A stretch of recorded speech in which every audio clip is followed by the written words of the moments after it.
पंचिका नागन, आप देख रहे हैं आर्या न्यूज झारखंड। आइए रुक करते हैं सीधे पंकज आर्या की ओर, जो इस वक्त की तमाम बड़ी खबरें आप तक पहुंचा रहे हैं। नमस्कार, जोहार, जय माँ देवड़ी। मैं पंकज आर्या फिर एक बार माँ देवड़ी के प्रांगण में मौजूद हूँ।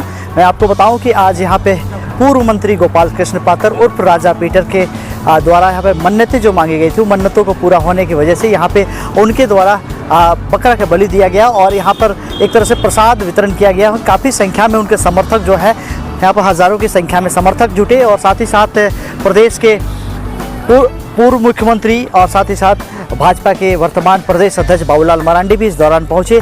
देवड़ी मंदिर के प्रांगण में उन्होंने माथा टेका है, मां से मन्नतें मांगी है और साथ ही साथ भाजपा के तमाम उम्मीदवारों के लिए राजा पीटर से और उन्होंने समर्थन मांगा है। और इस क्षेत्र के खूंटी लोकसभा क्षेत्र में जो है वो राजा पीटर से उनके समर्थकों के साथ भाजपा को जिताने के लिए और भाजपा के उम्मीदवार को जिताने के लिए उनसे आग्रह किया है। साथ ही साथ वो यहाँ पे पहुँचे देवड़ी मंदिर के प्रांगण में और उन्होंने प्रसाद ग्रहण किया है। तो बाबूलाल मरांडी ने यहाँ पे देवड़ी मंदिर के प्रांगण में आके प्रसाद ग्रहण किया है। राजा पीटर से उन्होंने मुलाकात की है। उनकी धर्मपत्नी भी उस वक्त आरती देवी मौजूद थी और मैं आपको बताऊं कि इस दौरान में उन लोगों के बीच में वार्तालाप भी हुई, कार्यकर्ताओं से भी मिले हैं, समर्थकों से मिले हैं और एक तरह से ये शिष्टाचार भेंट कहा जा रहा है। इस माँ देवड़ी के प्रांगण में आशीर्वाद ग्रहण किया है दोनों ही नेताओं ने और तमाम समर्थकों ने जो है जो मन्नतें पूरी हुई थी उसको लेकर यहाँ पर माँ देवड़ी के प्रांगण में उन्होंने माथा टेका है। तो आइए सीधे तौर पे हम लोग जुड़ते हैं भाजपा के प्रदेश अध्यक्ष बाबूलाल मरांडी से और उसके साथ ही साथ राजा पीटर से भी जुड़ने की कोशिश करते हैं। बने रहिए तमाम खबरों के लिए आप आर्या न्यूज झारखंड में। मैं पंकज आर्या आपको रिपोर्टिंग दे रहा हूँ देवड़ी मंदिर। आज देवड़ी मंदिर प्रांगण में पहुंचे सर, क्या कहना होगा? देखिए, माँ के दरबार में आज आए हैं। कल से हमारे पार्टी के प्रत्याशियों का नामांकन प्रारंभ हो रहा है। तब उससे पहले माँ के दरबार में आकर के माँ को प्रणाम किए, माँ से आशीर्वाद लेकर के कल से हम प्रारंभ करेंगे। हमारे प्रत्याशी सभी जगहों पर कल से नामांकन शुरू करेंगे। जैसे जैसे तिथि है वैसे वैसे लोग करेंगे। तो झारखंड के शोक समृद्धि के लिए भारतीय जनता पार्टी के प्रत्याशियों को जीतना जरूरी है। तो माँ से सिर्फ आशीर्वाद लेने के लिए। सर, आज प्रदेश अध्यक्ष हैं आप भाजपा के सर, क्या लगता है सर भाजपा 14 सीट पे कितनी सीटें जीती? तो बताया कि आज आशीर्वाद लेने के लिए आए हैं कि 14 के 14 सीट माँ को सामर्थ्य दे, ताकत दे।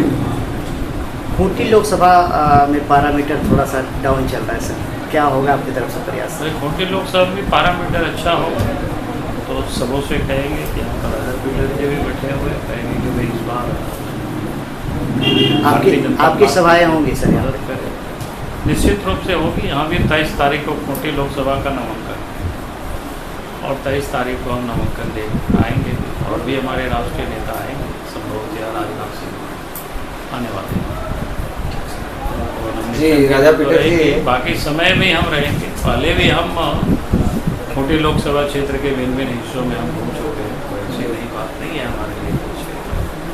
जी, राजा पीटर जी आपके साथ हैं और भविष्य क्या सारा है सर? मैंने तो इनसे इतना ही कहा है कि भाई आपके इस लोकसभा के चुनाव में भारतीय जनता पार्टी को साथ दें। क्योंकि एक प्रदेश अध्यक्ष होने के नाते मैं सभी से आग्रह करता हूँ और जैसे हमने कहा कि प्रदेश अध्यक्ष होने के नाते माँ से भी हमने यही मांगा है, माँ से भी हमने यही आशीर्वाद मांगा है कि झारखंड की हमें 14 के 14 सीट भारतीय जनता पार्टी के राजा पीटर सहयोग करने से इनका तो अपना है, तो सांसद महोदय तो निकल जाएंगे यहाँ से। देखिए, मैं राजा पीटर को जानता हूँ, आज से नहीं, इन लोगों के वर्षों से ही संबंध रहा है। भले हम लोग अलग अलग रहे हैं पार्टी के नाते, लेकिन मैं इनकी क्षमता, इनकी ताकत को जानता हूँ। उस दिन को भी जानता हूँ कि जब ये मुख्यमंत्री यहाँ से चुनाव लड़ रहे थे और उस समय तो ये कुछ भी नहीं था और उस समय ये चुनाव लड़े और मुख्यमंत्री को यहाँ से वायरल जिसको बोलते हैं कि वापस जाना। इसकी अगर क्षमता नहीं होती, ताकत नहीं होता, आप कोई सिटिंग मुख्यमंत्री को उसको चुनाव में पराजित करना साधारण बातें नहीं होती। इनमें निश्चित रूप से ताकत है, क्षमता है। ये अब आपकी बातों जाएंगे पे तो उस ताकत और उस क्षमता का भारतीय जनता पार्टी नहीं, आपकी बातों पर तो यकीन है, लेकिन अगला विधानसभा चुनाव, अब अगला विधानसभा जब आएगा उस समय भी विचार, अभी तो लोकसभा का विचार नहीं, कर रहे हैं। अब लोग सब कहोगे कि अगला अगला कैसे, अभी तो लोकसभा का है। जी जी। ये आज माता देवड़ी का आशीर्वाद ग्रहण किया, आज क्या कहना हो आज?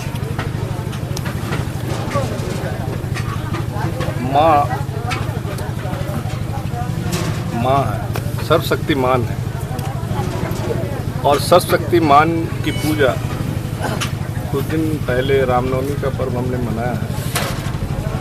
लंका में विजय पाने के लिए भगवान रामचंद्र ने भी शक्ति की उपासना की थी, माँ की उपासना की थी। उसके बाद लंका फतह किया। पिछले कुछ वर्षों से मेरे ऊपर संकट के बादल छाए हुए थे। इसी के मद्देनज़र स्वयं का घर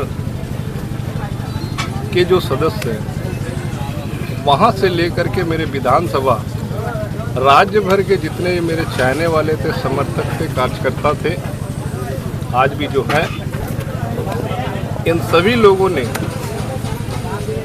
सनातन पद्धति, सनातन प्रक्रिया या जनजाति प्रक्रिया के मातहत देवी का पाश एक मानसिक किया था। वो मानसिक पूर्ण होने के उपरांत आज की तिथि में हमने अपने कार्यकर्ताओं के साथ, अपने बंधुओं के साथ, परिवार वालों के साथ माता जी का दर पर उनका पूजन अर्चना किया, ताकि संकट किसी के ऊपर नहीं है। तमाड़ से लेकर पूरे राज्य की जनता का संकट का निवारण हो, समस्याओं का निदान हो, और जो उनकी कामना है वो पूर्ण हो। जिस तरह की आपने मेरे चाहने वालों की कामनाओं को पूर्ण किया, और उसकी कामना को पूर्ण होने के उपलक्ष्य में आज हमने माता जी का पूजन अर्चना किया है। और उसी अर्चना के उपरांत जो प्रसाद माता जी के दर पर चढ़ाया जाता है, उसके वितरण कार्यक्रम में ये सारे बंधु बांधव, पारिवारिक सदस्य, तमाड़ मेरा पूरा परिवार, तमाड़ विधानसभा का एक बच्चा, हमारा बच्चा, स्टेट के फर्स्ट चीफ मिनिस्टर भी पहुंचे इस कार्यक्रम में आपका आज। इसे मैं मानूंगा कि माता जी का ही आशीर्वाद है कि संयोगवश राज्य के पूर्व मुख्यमंत्री, पहले मुख्यमंत्री बाबूलाल मारंडी जी का भी आगमन हुआ, और पुराना संपर्क है, राजनीतिक संपर्क रहा है, अलग अलग पार्टियों में हम लोग रहे। वो भी जैसा कि उन्होंने वक्तव्य दिया कि उनके दल के लोग अब नामांकन करने वाले, इसलिए माता जी से उन्होंने भी दुआएं मांगी है कि हमारे जितने भी सदस्य हैं, जो भी चुनाव लड़ रहे हैं, उनको सफलता हासिल हो। स्पेशली उन्होंने कहा कि खूंटी लोकसभा क्षेत्र में आपका समर्थन, आपके समर्थकों के साथ उन्हें ज़रूरत है। उन्होंने आग्रह किया आपसे, क्या होगा अगला स्टेप आपका? वो हमारे सीनियर है, अनुभवी है, शिक्षक भी रह चुके हैं, तो यहाँ सारे हमारे भाइयों ने सुना है, कार्यकर्ताओं ने सुना है, और समर्थकों ने सुना है। हम इस पर चर्चा करेंगे और उसको पूरी तरह से प्रेस ब्रीफिंग के द्वारा